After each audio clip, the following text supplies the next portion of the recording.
Good morning. Welcome to Books at the Bottom of the Stairs. My name's Lorraine. It's starting to thaw out there, and although it's very, very sunny, it is very, very cold. The other day, I know this rule. If it's really sunny outside at this time of year, it's really cold. But I saw students walking past, university students walking past in bare legs, and I thought, and I put on my sweater and I walked up to the main road to get some groceries done. And boy, did I regret that choice. Anyhow, yes, I could have turned around and gone back, but Anyhow, I have just really only one book that I have completed to talk to you about. I think it's kind of funny that I talk about the books as they arise. Very rarely do I have a pile of books here that that are organized, and I'll talk about this week and that week. It's just completely as it occurs. And so last week I had two really good books that I thought were deserving of individual reviews, and this week it's an okay book, but it isn't amazing. But I would just wanted to go back to The Adversary. Where is it? Oh, it's actually right here. The Adversary was a choice for my book club, the online book club, and I was the only one who just thought it was brilliant.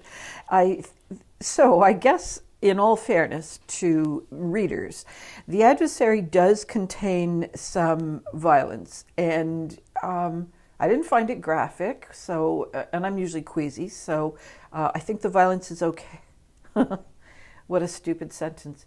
I think the violence is appropriate for the story. But in terms of character, interior, dark evil stuff, yeah, you are reading in the heads of characters who don't have any redeeming qualities. So if that bothers you, you might not enjoy this book. But yeah, I'm still going to stand by I think this is just a superlative book. I also mentioned to you briefly that I was reading Terry Pratchett's Equal Rites, and sorry, the glare on there.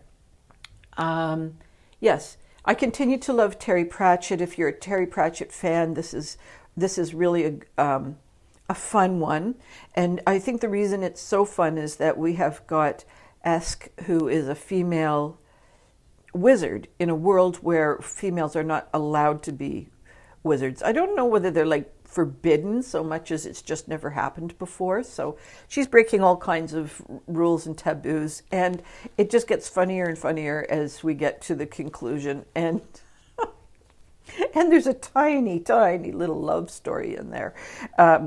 So totally enjoyed this book. I was really glad I read it. And as I said before, it's a reread, and it's going to go up in the pile of Terry Pratchett books that I have read and enjoyed. And look, he has so many that looking at that list, I'm not 100% sure where I want to go next.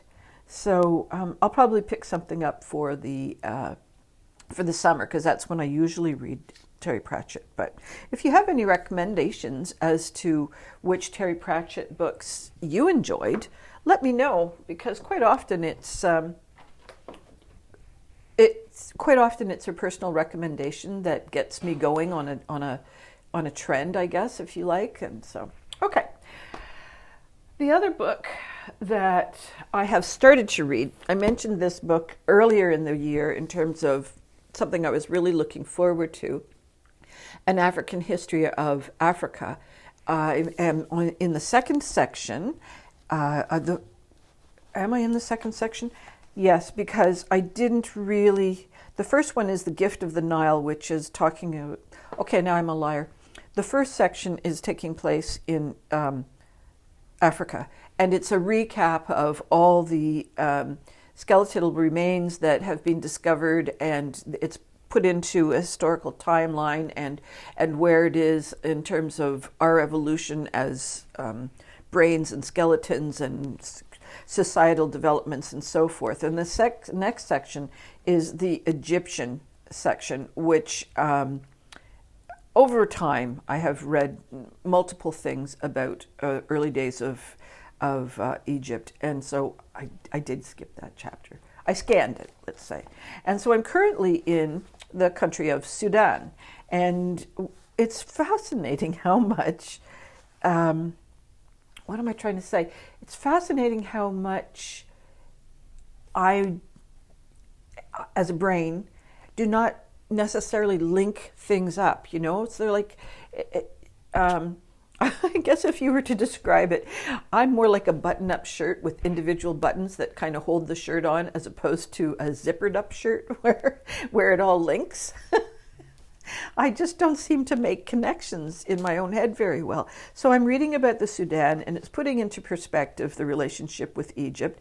And there's just all kinds of really cool stuff that I had no idea about. And so I guess each chapter is going to probably do this, just wake up my brain and go, you kind of knew that. Oh, you kind of knew that. So I'm really enjoying it. It's nonfiction, and it is written by Zainab Badawi, Badawi. And I'm just trying to think now. I did order it from my local bookstore, but I just wanted to tell you who the publisher was.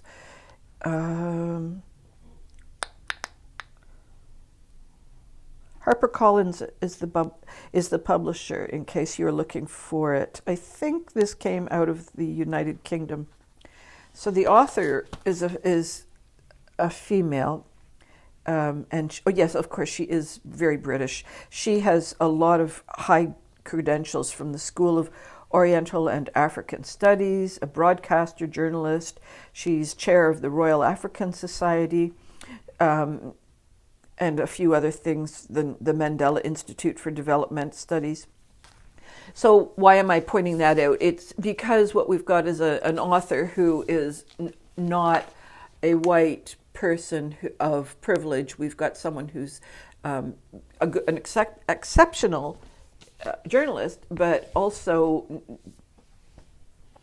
willing to look at things from taking apart some of the white overlay and, you know, probing deeper into other historical interpretations of things. She doesn't have any thing to gain or lose by her own personal interpretations of things, so she's neutral. So I think so far I'm really enjoying this. And one of the things I dislike in a nonfiction book is if you get too much of the author's story, and she stays out of it very nicely. Only comes in once in a blue moon. So it's the kind of presentation of nonfiction that I think is very readable. Okay, the book that I did finish is for my book club, that the Woozles book club, and we've talked about how we were sort of tired of young adults literature, which is what had brought us together as readers all those many years ago. And we've branched out into a complicated voting system where we've got 3 books of historical fiction, 3 books of science fiction, 3 of romance, and 3 of... Did I say science fiction? Yeah, I did. What's the other one? Mystery. So this is one of the ones that's chosen, and we're going to talk about it in May. It's called The Starter. So let me see if I got the gloss off of that. There, that's a bit better. The Starter Villain by John Scalzi. He's a really good writer. I really enjoyed this book. It's kind of bananas. We've got I'm just looking. He's written quite a lot of things, so I think this is an author that I'm going to keep dipping into their backlist and see what happens. So we've got a young guy, Charlie. Let's say he's in his 30s. I don't know exactly. He's just recently finished a divorce and moved back to his hometown where his dad has recently died, and he was looking after his dad, and he shares an inheritance with 3 other siblings of his dad from a previous marriage, and he was born 15 years after everybody else had left home. So he shares this house, and they want him to sell. He's kind of failed as a journalist in the sense that he was part of this widespread journalist being fired thing across America, and he's acting as a substitute teacher and a caregiver, and then dad dies. So a few months later, his uncle Jack dies. Is it Jack or Jake? Jake. Uncle Jake dies. And Uncle Jake leaves him with what he thinks of as a parking garage empire. And Jake has used these parking garages as a legitimate building to cover over the fact that he's a villain. And has been a villain for a long time, and is very much in with the villain club. And the other villains are like, we want his wealth, we want his assets, let's get rid of this Charlie who doesn't know anything about being evil. And we're going to use him to our ends and figure out a way to just like completely extort him. Jake in the previous years has been involved in all sorts of startup developments, one of which is about cloning cats who are extremely intelligent, who can type and solve problems. And I mean, they can communicate if they're able to type. And they are spies because nobody pays any attention to a cat. So a cat will be in the room of yes, a king, and while they're having a diplomatic interview, they're busy cleaning their paws, and everybody's going, "Oh, nice kitty," and he gets to hear everything, and then report back to the cat infrastructure. It's just wonderful, and so nobody knows where the spies are, and of course, I think in one company, this was so funny to me, I had to stop and laugh. One group of people were so paranoid that they x-rayed the cats, thinking they were recording devices on the cats, and the cats are just la, la, la. So there were also sentient dolphins who can speak through microphones, and it just goes on. There's all kinds of really interesting little things that Jake has been part of and has used to disrupt the business of the other villains in the story. And so they're not only are the villains keen to take everything away from Charlie, they're also keen to sort of get revenge. And if Charlie happens to be the only one that they can get revenge on, it's good enough for them. What we don't have in this book is a terrific plot. We have a lot of conversations between good guys, bad guys, good guys, bad guys, bad guys. We don't have a lot of chase scenes. We don't have any car scenes. There are things that kind of blow up from time to time. There's a few missed assassination attempts. But there isn't like a quest that Charlie is on. He's mostly just floundering around in not knowing how to be a villain. And so he's getting these crash courses in villainhood. I think this was pretty good. Despite the lack of a story arc like this, it was just a really good romp. And, you know, there were a couple of flutters here and there. And the ending was entirely logical, didn't leave me disappointed at all. And I felt that there were one or two characters that I really enjoyed. Of course, the cats. The cats were brilliant. But I also really enjoyed the leader of the dolphins who wanted to create a union for the dolphins. He was so funny. There was also one of the bad guys who just was so poor at being a bad guy. He was basically just a temper tantrum 3-year-old in a suit. And as his authority was being challenged, it got to be like watching someone stamping their feet. So I thought this was funny, not hilarious, but certainly funny. It's also not written for young children or teenagers. It's an adult book, and it's in the science fiction genre. So the part about science fiction that I didn't quite understand is, to me, science fiction has got some sort of alternative reality, and I didn't feel this was too alternative. I thought it was like today, except for the cats and the dolphins. So we didn't have any kind of space beings. Space was not involved in any kind of a way. There wasn't any huge journeying that was taking place, which I get a sense that often happens in science fiction. And there wasn't any world building. Sometimes that happens in science fiction where book one is about building the world as well as the characters as well as the plight. And no, this is all very much contained in a single book. And I think also what I enjoyed about this is it is a single book. I don't have to worry about trying to catch up to number 2 or number 3. So thank you for that, John Scalzi. So I would say this was a really solid 4. I think my book club is really going to get a kick out of it, even though most of the people in the book club, it's funny, everybody keeps going, I don't really read romance. And then we've got 3 romance books. Someone else said, I don't really read science fiction. And I thought, I don't really either. But here we are. So it's a very good, what do you call it? Opening into science fiction. If this is what it's going to be like, then I'm going to really enjoy it. All right, 2 more little books for you, just a quickie.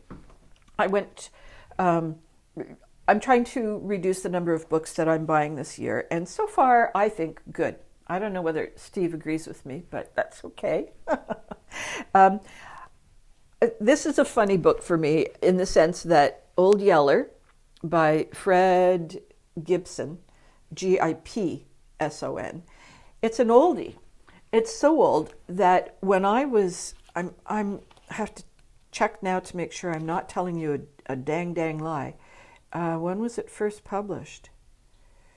1956, so I'm not telling you a lie. I remember being at a school, I think I would have been about grade 5, yes, towards the end of grade 5, reading this book, and my family decided to move from London, Ontario to Markham, Ontario. And we're in the middle of, is that grade 5? Okay, my family moved so much. Reduce the details, forget them. I remember being in a school situation, reading this book, and my parents coming in to say, it's time, it's end of the school day, we've got to go. And I was probably 20 pages from the ending or so, and I never got to know how it ended. And so here we are, either grade 3 or grade 5, and now, and I'm finally going to get to read the ending, if it's the right book. I also have avoided this book because people have told me that the dog dies. So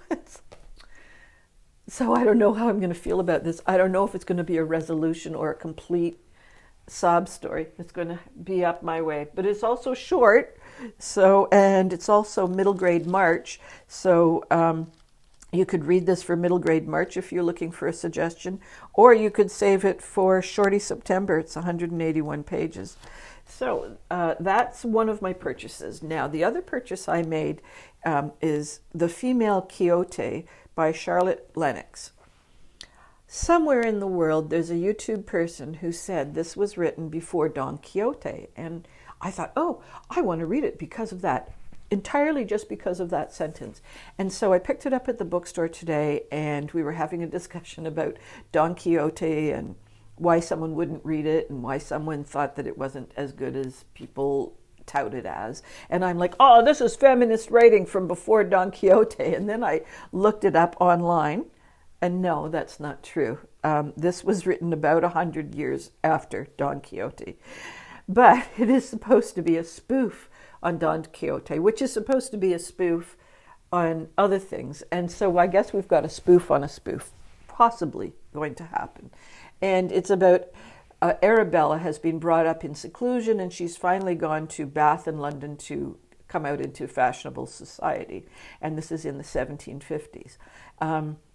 Based on her readings of romantic novels and so forth, having absolutely no idea about how the society works that she's about to enter into, she thinks that all men are predators wishing to ravish her. She mistakes a cross-dressing prostitute for a distressed gentlewoman, and she risks her life by throwing herself into the Thames to avoid a potential seducer.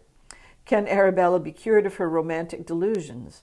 An immediate success when it first appeared in 1752, The Female Quixote is a wonderfully high-spirited parody of the style of Cervantes and a telling and comic depiction of 18th century English society. So it sounds like fun.